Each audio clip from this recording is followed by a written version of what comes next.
अस्सलाम वालेकुम आप सबको इस्लामी बहन भाइयों। उम्मीद है कि आप सब खैर खैरियत से होंगे। मैं भी बिल्कुल ठीक हूँ।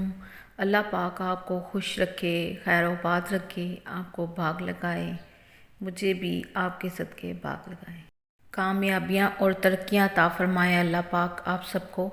आपके सदक़े मुझे भी कामयाबियाँ और तरक्कियाँ अता फरमाए, आमीन सुम आमीन। हमेशा सबको दुआओं में याद रखें।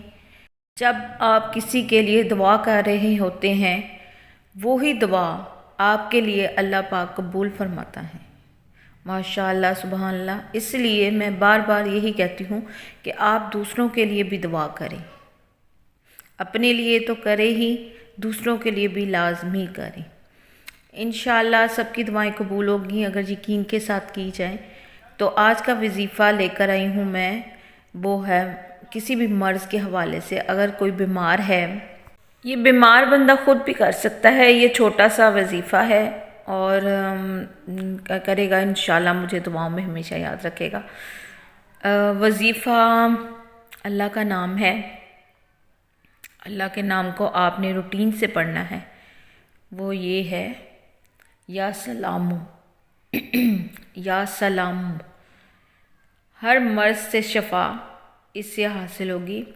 हर मर्ज़ के लिए, जो भी मरीज़ है या कोई बीमार है, उसके लिए या सलामु 111 मरतबा अव्वल व आखिर दुरूद शरीफ के साथ पढ़े। 7 बार दुरूद शरीफ पढ़ें अव्वल व आखिर, और फिर ये पढ़ें और मरीज़ पर दम कर दें। इंशाअल्लाह शफ़ा याब होगा।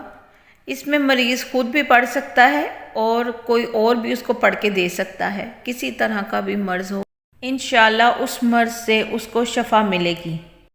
चैनल को सब्सक्राइब कर दें, शेयर कर दें। अगर वीडियो पसंद आई हो, लाइक भी लाजमी करें और कमेंट्स में बताएं कि आपको ये वीडियो कैसी लगी है। शेयर लाजमी करें, क्योंकि अच्छी बात फैलाना सदका जारिया है। मुझे हमेशा दुआओं में याद रखिएगा। अल्लाह हाफ़िज़। Thank you very much.